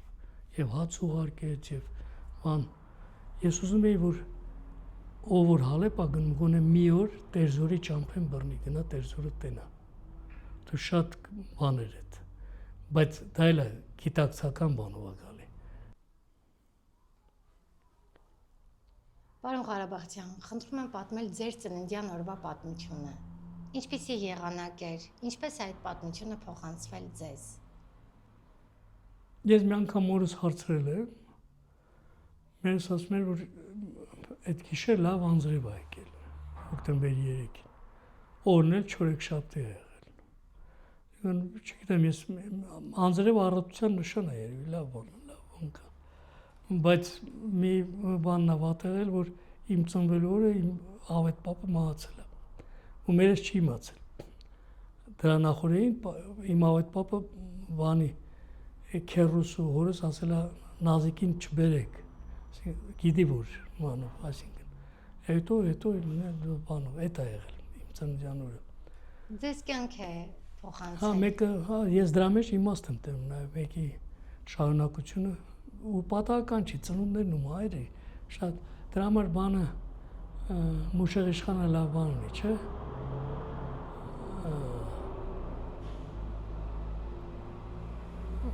Մահանից ճամփով, կյանքից ճամփով։ Երկուսն էլ նույն ճանապարհով գնում են։ Այդ բանկը։ Էլ ինչ։ Այդ ծննդյան օրվա հետ կապված ինչ պետք է անեն։ Իրանք օրելնեին, իրանք ավելի լավ կպատմեին այդ բաները։ Բան կար, ես այդ Հերոդոտի մոտ մի լավ բան կա, ցեղերի մասին որ խոսում է, այնտեղ ուրեմն հայերի մասին էլ հակին բաներ, տեղեկություններ կա։ Ուրեմն այնտեղ մի ցեղի մասին է խոսում, որ սրանք ասում է մյուսներից տարբերում էին նրանով, որ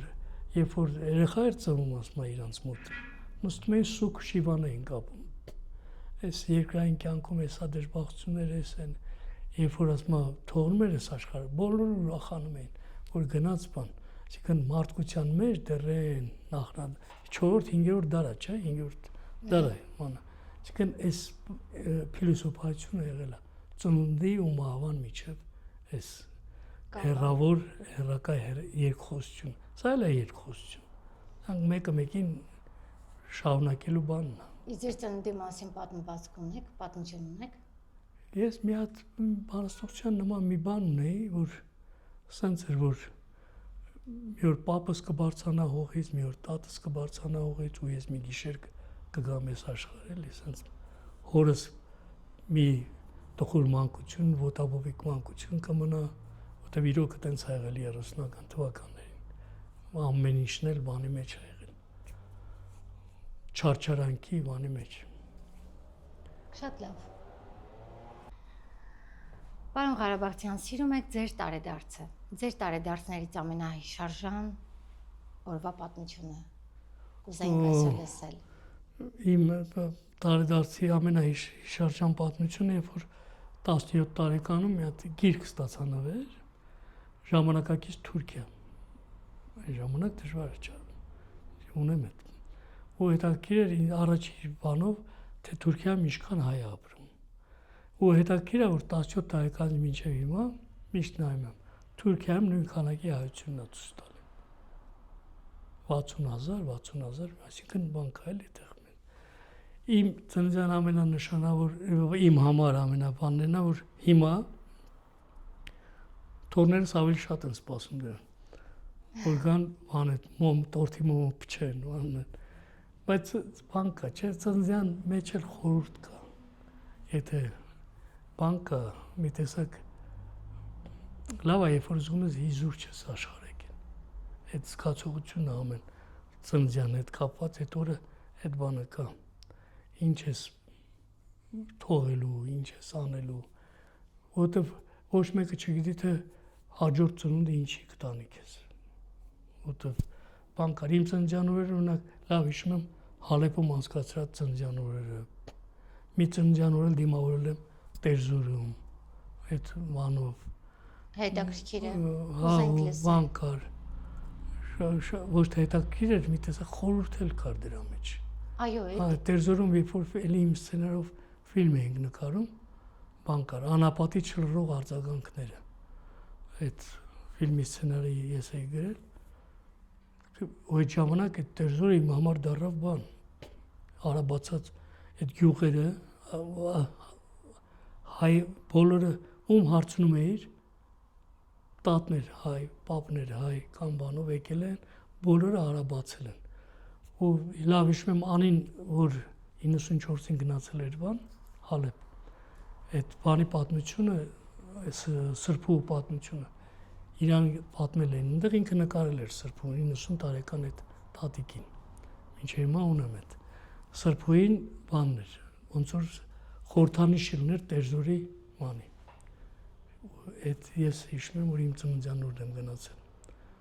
իմ ծննդյան օրը նաև եղել եմ բանում, Պետերբուրգում եմ եղել այն բանի ժամանակ, ուրիշ բան կար էլի դրա մեջ։ Ինչ էիք անում։ Այդ տարի գնացել էի, որ սովորեմ թուրքական բաժնում, հետո ինձ ասացին, որ այդ տեղերը, որ բան կա, պատմաբան, արդեն պատմության ֆակուլտետն ավարտած, բանից պարզվեց, որ այդ տեղերը հատկացվել է բանին, միջինասիական հանրապետություններին ու Ադրբեջանին նախորոք։ Այսինքն դու չէր կարող բանով էլ ու որ անին արևելագիտականն ընդունվեց, ոնց որ իմ ցանկությունն էր, որ ինքը արևելագիտականն ավարտի, որտեղ այդ կարևոր բան էր։ Արևելքը լավ իմանալու իմաստով։ Ստացվեց։ Իմ մոտ չէ։ Բայց անի մոտ եղավ լավ էր։ Դուք Պետերբուրգում չկարողացաք սովորել։ Հա, որտեղ իմ ուզածով չեղավ, ես օրինակ ասենք կուզեի, որ արևելագիտության բանում սովորեմ, թուրքական բաժնում չէ։ Օրինակ պատմության ֆակուլտետում սովորելու իմաստ չկար, որտեղ պատմության ֆակուլտետը ավարտել եմ արդեն ես։ Բանն։ Իսկ ծննդյան տարեդարձը ինչպես անցկացրեցիք։ Ես այնտեղ ուրեմն մի տատիկ կար, իր տանն էինք մնում։ Լավ հիշում եմ։ Ուրեմն միշտ պատոնի գոքին 4 հացեր էր դնում ինքը։ Ես այդ թվերին ու ինձ հետաքրիր թե ինչի համար։ Հետո բանից պարզվեց, որ բլոկադա տեսած քաղաքը հացի բան ունի, հացի նկատմամբ վերաբերմունք ունի։ Ոչ մի կտոր հաց գետին չէր։ Այսինքն չէին թափում, որովհետև սով էր տեսել այդ քաղաքը։ Ես ինչի համար նոր ցեղասպանության մասին որ խոսեցի, ասի տարապած ու բան տեսա ժողովուրդը բարի անում։ Իսկ եթե դու հացը չես արհամարում, ուրեմն բարություն կա քո մեջ։ Եկուս պատուանի գոքին շարած այդ բանով 4 հացով։ Շատ կարևոր էր այդ։ Ես ինչի համար եմ այսօր մեր ժողովրդի մեջ շատ մեծ բան է պակաս։ Այդ բարությունն է պակաս։ Շատ լավ։ Դուք այնտեղ ինչպես անցկացրեցիք ձեր տարեդարձը։ Գնացինք բան, հիշում եմ, Կովկաս ռեստորան կար։ Մի հատ էլ հարցի տամ։ Շատ բարի։ Բայց այնուամենայնիվ ուզում ենք լսել։ Պետերբուրգում ինչպես անցկացրեցիք Այն ժամանակ Լենինգրադ էր։ Լենինգրադում, որովհետև հատուկ նշեցիք, որ Կովկաս ռեստորան կար, բանում Նևսկի պրոսպեկտի վրա էր։ Բանով իշնում էր։ Գնացինք այդտեղ Կովկասյան այդ բանով։ Այն ժամանակ բանի նարինջի պակաս կար, բան կար, բայց այդտեղ բերում էին ռեստորանում նարինջ կար։ Բանան կար, անանաս կար։ Այդ խորթային տարիներին այդ պակաս էր, այո, ոչ թե իսկապես։ պակաս էր, այդ դեֆիցիտ էր, ընդհանրապես բան չկար։ Ու ասենք Լենինգրադից եկող անպայման հետը 2 կիլո պետք է ցիտրուս բերեր կամ ստեղ վրացիներին էր այդ բան։ Այդ էլ է իր բանը, իր հետաքրքրությունն ուներ։ Ռեստորանում ինչպես անցկացրեցիք այդ ժամանակ, ինչպես էին անցկացրել։ Այ որ ասում եմ իմ մանկության ընկերների հետ իրանց հետ եմ եղել։ Իրենք ինչ գործ ունեին այնտեղ։ Իրանք միայն ուր գնում ենք միասին էր։ Այդ էր ընկերությունը։ Հա, բայց նաև հնարավորություն պետք է լիներ, ժամանակ պետք է Հնարավորություն լիներ։ չէ, հնարավորություն հիմա մի հատ անկեղծանամ, բացեմ այդ հնարավորությունը մեր ընկերներից Վարուժանն ուներ։ Այդ իրանք 47-ի եկածներ էին, Բեյրութից էին եկել։ Ունեին ամեն ինչ, ու ինքը չէր խնայում ընկերության հետ։ Այսինքն տոմսներ ինքը առնում, հյուրանոցներ ինքը ապահովում։ Ես լավ հիշում եմ իմ ծննդյան օրերին ինքը երբ որ պապարանում էի աշխատում հոկտեմբերի 3-ին վեր եկնում մեքենայով գալի հասնում էր բան ապարան այն միս ընկերությունից հետ որովհետև հոկտեմբերի 3-ը նաև Եսենի ծննդյան օրն է ես որ դպրոցում էի աշխատում իսկ Եսենին նվիրված երեկո էինք անում բանով ու ինքը գալիս էր գյուղ մասնակցելու այդ համ այդ երեկոյին համ հետո գնում էինք ծննդյան օրը նշելու բան կար Գյուղում ինչպես էիք նշում։ Հա, գյուղում բան կար։ Ուսուցիչներին տուն էին հատկացնում առանձին։ Բանը ես լավ հիշում եմ այդ Չքնաղ գյուղում ինձ մի լավ տուն էին տվել, շատ լավ սիրուն տուն էր։ Իրար հին թորատնով բանով ուտեղ էր մեր հավաքները տեղ էր։ Ես մինչ անգամ մի պիես գրեցի Քնքշաբերդ մանկավարժ աշխատել տան 84 թվին ունեմ այդ ռադիոյով էլ բեմադրվեց 84 թվին հիմա էլ եթե բան ունի հիմա էլ կարելի է բեմադրել որովհետև հիմիկվա բանը շատ մեծ է դատարկությունը շատ մեծ է Ինչի մասին էր այդ պիեսը։ Ինչի մասին էր որովհետև դպրոցում լա ինձ մարդիկ կային որ Կոմիտասի նկարը բան տերտերի նկարը բանի Միշնադարյան բանի նկարը կամ ֆրանսիական այդ ժուրնալներ կային չէ բանի օրինակ կինը լոգանքից հետո նկար կար, որ պատին էին դնում, այդ ամբարը ինչի համար պետք է այդ նկարը դնես։ Հետո քո վրա բան էին գրում, որ պապը տերտերա։ Լավ, հիմա նորից վերադառնանք տարեդարձին, որտեղ սիրուն պատմություններ են։ Կարգին անցկացրել եք այդ աստացում։ Հիմա Պետերբուրգում շատ սիրուն անցկացրեցիք ռեստորանում ընկերներով, փաստորեն քան ընկեր էիք։ Դե 3 ստեղից էինք Երևանից, այնտեղ էլ ռուս ընկերներ ունեինք։ Ռուսներ։ Որքան ժամանակ մնացիք այնտեղ։ Գնացել եք ընկերներով, որպեսզի Հետո դուք ես ընդունվեիք արևելագիտական Չէ, ֆակուլտետ։ Վարոժանը բժիշկ էր, բժշկականում էր, էթիկա բանում էր, տնտեսագիտականն էր, ավարտ արդեն Վարոժը 6-րդ կուրսում էր, որտեղ բժշկականը 7 տարի էր իր ժամանակ։ Այդ էր։ Ու բանով մենք իսկ ամենա բանով ասեմ այդ ծննդյան օրը տպավորիչ է մնացել իմ մոտ, օրինակ Տերզորում որ հիշեցի։ Ինչ արեցիք։ Ոնց է տպավորիչ։ Ինչով Տերզորում օրինակ ասենք այդ հալեպցիների հետ, որ մեզ տարել են նկարանման բանով, արաբներ կային, Տերզորի իրանց տարազով հայեր, արաբացած հայեր բանով։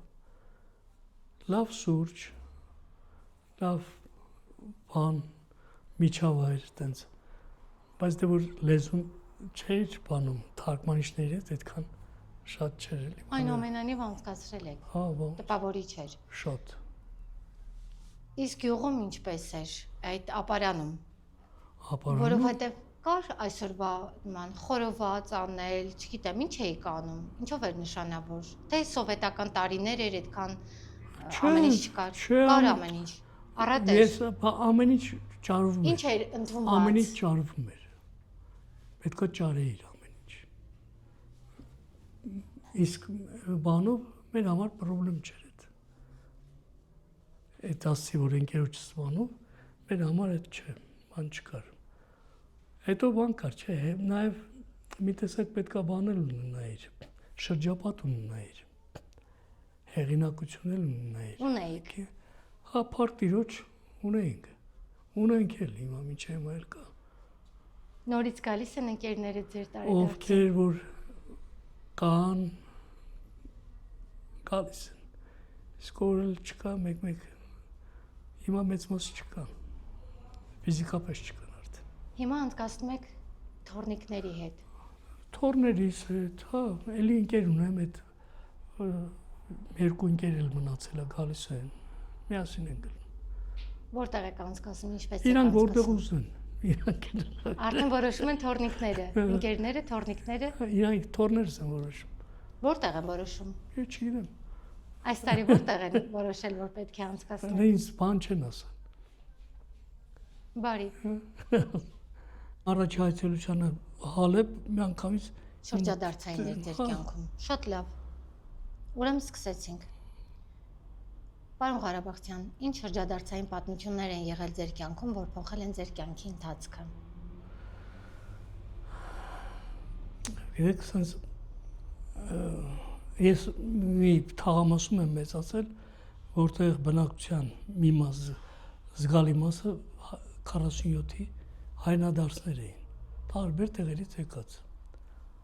Փարիզից, Ֆրանսիայից կային, Բեյրութից, Հալեպից կային։ Ես լավ հիշում եմ, Հալեպցի երկու քույրեր էին։ Օրինակ լավ հիշում եմ, որ Հալեպցի երկու քույրեր էին, բայց ժամանակից շուտ ծերացած, մի տեսակ արտասովոր բան։ Ու շատ լավ հիշում եմ, երբ որ օրինակ ասենք տանը ճաշ էինք եփում, մայրս բանում մի հատ փոքր ամոնի մեջ լցրած ասում էր տարեն տատիկներին բանով։ Բան նկուղային հարկի նման մի բան էր, հին շենքերը որ տեսածելն եք, այդ նկուղի նման տեղում էին ապրում։ Հետո բանից պարզվեց, որ սրանք Հալեպից են ու Տերզորի ճանապարհով անցած են։ Այն ժամանակ փոքր երեխա էր, դպրոցական ոչ Տերզոր գիտես, ոչ Հալեպ գիտես, ոչ բան։ Հետո կամած հասկացանք, թե ինչ բան է, այդ իմ ուսուցչու պատմությունն էլ, որ պատմեցի 24 ապրիլի, որ Տերզորը այդ մահվան քարավանների անապատն է եղել։ Ու 89 թվականին ժամանակ Սփյուռքի կոմիտեում ամսագրում էի աշխատում, առավոտը գնացի ման գործի,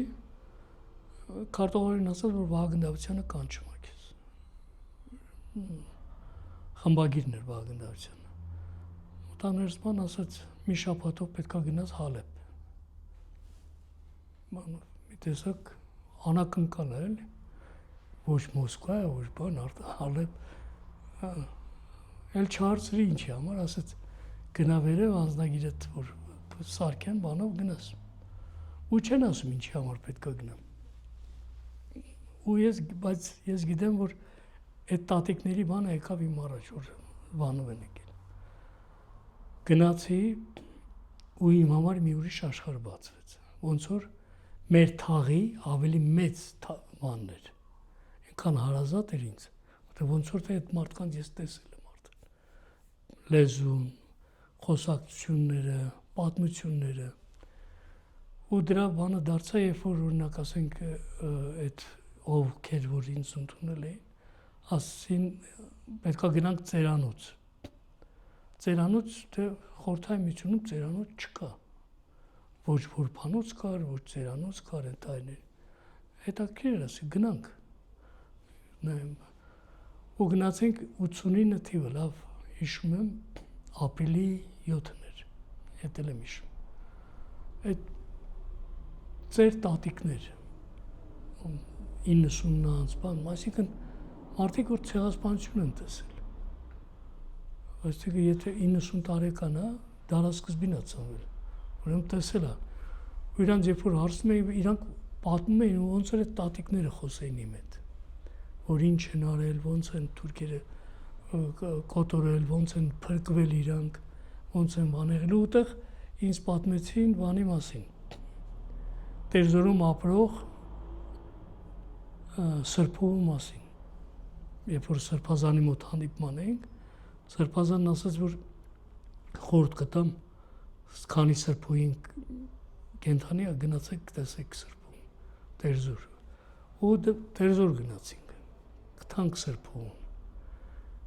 սրբուհու այդ ձեռքի վրա դաջած էր ՍԹՓ, սրբուհի Թադևոսի Փափազյան, հայատար, դու հարցրինք այդ ինչ է բան, բանից պարզվեց, որ ցեղասպանության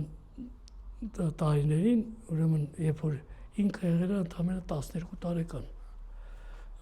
որ չկորի հայրը ուրեմն դաջել է ՍԹՓ, որտեղ որ իմանաս, որ քո անունը Սրբուհի է Թադևոսի Փափազյան։ Մինչև անգամ հետո բանից պարզվեց, որ այդ տատիկին սրբազանը հրանգերտվել, որ բերեն Հալեբ բանով։ Ու ես տեսա, թե հայ կինը, հայ տատիկը, հայ մամիկը ինչի է ընդունակը։ Այդ հիշողությունը պահելու մի մեծ բան էր սա։ Փոքր մարմին, բայց այնքան մեծ հիշողություն կար մեջ, այնքան մեծ ինքնասիրություն, որ շատերը երևի թե չունեն։ Բանից պարզվեց, որ այս սրբուհին ինքը ամուսնացել է բանի հետ, արաբի հետ, ու ուխտ արել, որ Իրանից ինձ ծնվի, պետքա ուրեմն իր հայկական գյուղում ապրող, իր սիրած տղայի աղջկա հետ պետքա պսակի, որտեղ սիրած տղան չկա արդեն։ Պատմեցինք այդ բանը, ու փշակաղում էր, որ սակ էս միրս տատիկը հորինում է, թե ինչ, բայց բանից պարզվեց, որ իրական պատմություն է սա։ Ու տղաները իրա, դու տենայիր, թե ոնց էին պաշտում այդ կնոջը։ Այս տղաներին վերջը ինքը ինչ պատմեց, ասում է, իրանք մեզ քերին են, խայո, քերի, մենք իրանց համար քերի էինք արդեն, այդ արաբների։ Հետո լավ հիշում եմ, որ ապրիլի 24-ին այս սրբուհու տղաները, այդ իրանց եկան Հալեբ մասնակցելու ապրիլի 24-ի այդ բանին։ Ու ես հիշում եմ, թե իրանք ոնց էին մեզ հրաժեշտ տալի։ Տղամարդու նման լաց էին դնում իրանց բանը մաքրելով, որ իբր թե չերևա, որ տղամարդը լալիս է էլի։ Ու սա իմ համար բան դառավ։ Հալեբը սովորական քաղաք չդառավ արդեն։ Սիրիան սովորական երկիր չէր։ մի տեսակ ցկում էր ու ամեն անգամ երբ որ ես արդեն մի անգամ հաղորդման ժամանակ հիշում եմ Հալեպից զանգ եկավ հարցրին թե գոնե դու գիտես քանի անգամ ես Հալեպ գնացել ասի չեմ հաշվել բայց բանից պարզվեց Հալեպում սրբ բանում հաշվող եղել է թե ես քանի անգամ եմ Հալեպում եղել դարձավ իմ համար բան մի տեսակ երկրորդ հայրենիքի նման մի բան որովհետև քո պատմության մի մեծ բան այնտեղ արդեն որը մի ժամանակ արգելված է եղել դրա մասին խոսելու մի հատվածը փրկվել եկել է Հայաստան իրենց մանով բայց Սիրիայում ավելի բանս ճանաչում այդ պատմությանը առնչվում ես պատմությունները ոչ թե գիրք ես թերթում այլ կենթանի մարդկանց ես տենում զրուցում ես հետները ու այդ որոշեցի որ անպայման ֆիլմ նկարենք բան եղավ անապատի չրրող արձագանքներ ֆիլմը դա պատճառ դարձավ որ այդ Տերզորից մինչև Հալեպ այդ ընկած այդ շրջանը նկարահանվեց այդ օրերին էլ Հայաստանի Հանրապետության առաջին նախագահ Հալեպ էր եկել Լևոն Տեր-Պետրոսյանը ու այդ օրը Հալեպը ամբողջովին հայացվել էր տարբեր տեղերից լցվել էին որ Հայաստանի թագավորին դիմավոր են հայության այդ ցնծությունը ես ոչ միտեղ չեմ տեսել ու դրա պատասխանատվությունը շատ մեծ էր որ բան կար վերջո օրինակ լավ հիշում եմ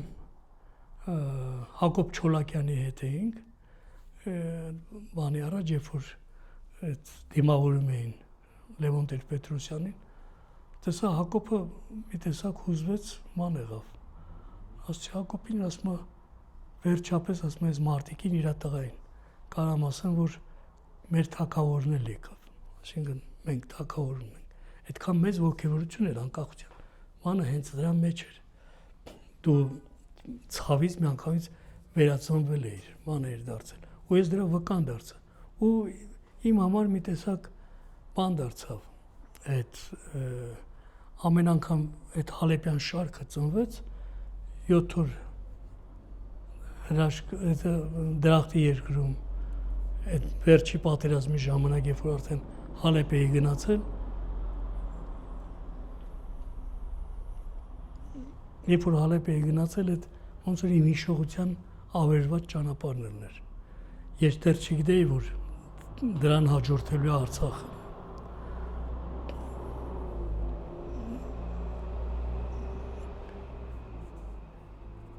լավ հիշում եմ երբ որ Շուշին ընկել էր Հալեպից ընկերս զանգեց ասեց ճիշտ է որ մանը Շուշին ընկել է ասեցի հա ինք առանց բանի մի քիչ մնաց ասեց հաջորդը մենք ենք ու իրոք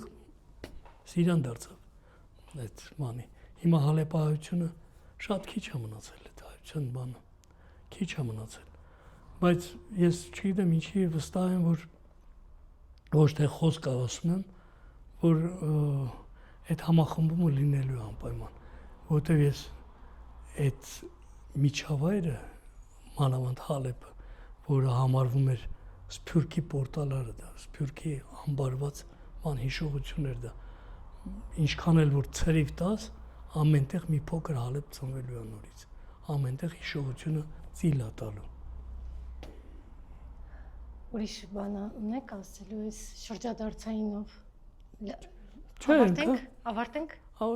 վերջ թե էլի ինչ-որ բան ունեք ասելու ունեք չէ որտեվ սիրուն էր պատմությունը ինձ թվում է Պարոն Ղարաբաղցյան ինչ է կարծում ինչ հետ կթողնեք հայ գրականության պատմության մեջ հետաքրքիր մենք զրույցի մեջ մի տեսակ նշեցինք չէ որ 5000 տարվա ճանապարհ ենք անցել այսինքն 5000 տարվա ճանապարհ անցած ժողովրդի մշակույթի գրականության մեջ մի փոքր թեկուզ հետ թողնել շատ մեծ բան է մեծ պատասխանատվություն ես չգիտեմ ինչքանով համարձակություն կունենամ ես մեծ մշակույթի գրականության մեջ հետ կթողնել այդ արդեն ժամանակը ցույց կտա բայց մի բանով վստահ եմ, որ այդ մեծ բեռը ոչ մեկը իրավունք չունի գետնին դնելու։ Ես այդ մեծ բեռը շալակողներից մեկն եմ։ Դե հիմա ինչքան եմ ավելացրել այդ բեռին, ինչքան եմ պակասը, այդ թեթևացրել հոգսը իմ հետևից եկողի, այդ ժամանակը ցույց կտա։ Մի տեսակ թող մեծամտություն չլինի, բայց հայ գրականության մեջ, հայ ավեստի մեջ ինչ-որ բան ասելը շատ դժվար է։ Մեծ պատասխանատվություն է այդ։ Ոչ մեկը թող բան չանի, որ ինքը ինչ-որ բաներ ա թողելու իրանից հետո։ Չէ, որտեղ մեզանից առաջ այնքան մեծեր են եղել, այնքան մեծ բան են թողել, որ ընդհանրապես մեր թողածն ինչ է դրա դիմաց։ Կամ իրավունք ունենք այդ մեծ անդաստանի մեջ ինչ-որ չգիտեմ, բարձենալ, թե մենք պետք է բան։ Պարզապես մենք մեր ես իմ համեստ ներդրումն եմ ունեցել, ուրիշ ոչ մի։ Այն որ դուք պատասխանատու եք, որ այդ բեռը պետք է վերցնեք, դա արդեն ենթադրում է, որ մի բան ուզում եք թողնել։ Այդ բեռը եթե դրա համար ասում եմ, այդ բեռը ցած դնել չի կարելի։ Տեսեք, մեր ամբողջ դժբախտությունն է, որ բեռը շալակել են մարդիկ մի տեսակ կա, որ դրել են, որ հանգստանան, իրանց թվում է, թե հանգստանալուց հետո այդ բեռը հանգստանալու բեռ չի։ Դա փոխանցելու է։ Ամփոփեք, թե ամփոփեցիք։ Ամփոփենք։ Այդ բեռը պետքա փոխանցել։ Այն բային ամփոփես, չէ՞։ Այդ բային ամփոփել, դու հիմա հարց տվեցիր, Վերջ։ Ոչինչ։ Ըստ ձեզ, որոնք են ձեր ուժեղ կողմերը։ Բանով գիտեք ինչ, բանը մարդը ոչ մի անգամից ուժեղ է ծնվում, ոչ թույլ։ Մարդը ծնվում է եւ ուժեղ կողմ ունի եւ թույլ կողմ ունի։ Երկուսն էլ մարդու մեջ կան։ Պարզապես թե որը ժամանակի ընթացքում դուրս կգա, որը քեզ բանկանի, դա ամենը իրադարձությունների հետ կապված է։ Օրինակ մարդ կա, ես Արցախյան տարիներին, պատերազմի տարիներին, այդ ակունքներում կանգնած օրինակ որպես մարդ ես չէի հավատում, որ իմ մեջ այնքան բան կա, որ հաղթարելու այդ ճանապարհը անցնում եմ։ Մի տեսակ քո մեջ հնարավորությունները քո բանը բացվում է անկախ քեզանից։ Օրինակ ձերբակալվել կար, հետապնդում կար, 4 կողմդ վխտացող բաներ կային, արդեն երկրորդական բաներ դառնում ես։ Անչի։ Հիմա ուժեղ եմ թե թույլ, արդեն ես չել այդ ժամանակ հարցնում թե ես ուժեղ եմ կամ թույլ եմ։ Նույնն էլ բանն է, ուժեղ լինելու ժամանակը։ Մարդը, եթե օրինակ բանը կա թույլ տեսակ, որը էլի բանից է, իրադարձությունից է կախված, կա նաև երկուսի համադրությունը։ Երկուսն էլ մարդու մեջ կա։ Շատ Եվ լավ։ թույլ եւ ուժեղ։ Բայց ես անշուշտ թույլն էլ է արտահայտվում մարդու մեջ, երկուսն էլ արտահայտվում է, բայց դուք ըստ էության ձեզ թույլ մարդ եք համարում, թե ուժեղ։ Ես թորներից նկատմամբ թույլ եմ, թույլություն ունեմ։ Այդ բանը, նաև ուժերի բան կա տեղ։ Որն է թորների հետ կապված։ Բաների հետ այդ թույլությունը ինչ։ Հա, որը նաև ուժի արտահայտություն է։ Գիտեք ինչ է, նաև այդ քո մեջ այդ նստած բանը կա, չէ, որ արթնանում է։ Այն ժողովրդական մի բան էլ կա, ասում որ իմանայինք թորնես քան համով բանը, բայց երեխեք մեր ինչին են պետք։ Թորների դա էլ պատահական չի ծավալ վերջի։ Ինչքան կատակի բան կա, այնքան էլ մեջը նաև ճշմարտության մի բան էլ կա, թորների նկատմամբ այդ տածած բանը, որ չես կարող բացատրես։ Իրոք դժվար է բացատրել, թե թորների նկատմամբ ինչով ես լցված։ Այդ պապերը երևի տենց են, տատիկները երևի ուրիշ բան ունեն, պապիկները մի քիչ ուրիշ բան ունեն։ Պապիկները ուժեղ կողմն են, տատիկները թույլ կողմն են, կամ հակառակը։ Շատ լավ։ Որն եք համարում ձեր կյանքի գլխավոր ձեռքբերումը։ Արեք ստոպտան նորից էլի Քրիստոնյա։